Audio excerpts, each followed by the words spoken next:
তারকাদের ছবি বা ভিডিও ব্যবহার করে বিভ্রান্তিকর তথ্য ছড়ানো নতুন কিছু নয়। গেল আগস্টে এমন পরিস্থিতির শিকার হন অভিনেতা জিয়াউল ফারুক অপূর্ব। আবারও ঘটল একই ঘটনা। নিজের ছবি ব্যবহার করে বিতর্কিত রাজনৈতিক বক্তব্য প্রচার করা হচ্ছে, যা ভিত্তিহীন ও মিথ্যা বলে দাবি করেছেন অপূর্ব। কয়েকদিন থেকে দৈনিক প্রতিবেদন সহ বেশ কয়েকটি ফেসবুক অ্যাকাউন্ট থেকে অপূর্বর নাম ও ছবি ব্যবহার করে বিতর্কিত রাজনৈতিক বক্তব্য ছড়ানো হচ্ছে, যা চোখ এড়ায়নি অভিনেতার। শুক্রবার বিকালে ভুয়া ফটোকার্ডগুলো নিজের ফেসবুক পেজে শেয়ার করেন অপূর্ব। এর মধ্যে একটিতে লেখা আছে, স্বৈরাচার তাড়াতে রাস্তায় নামলাম। আর আজ প্রশ্ন জাগে, সত্যিই কি স্বৈরাচার বিদায় হলো, নাকি আরও বড় স্বৈরাচারের হাতে পড়লাম।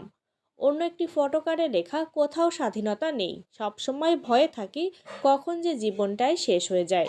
তাহলে কি আগের স্বৈরাচারই ভালো ছিল? এই ফটোকার্ডগুলোর বক্তব্য তার নয় বলে স্পষ্ট জানিয়েছেন অপূর্ব।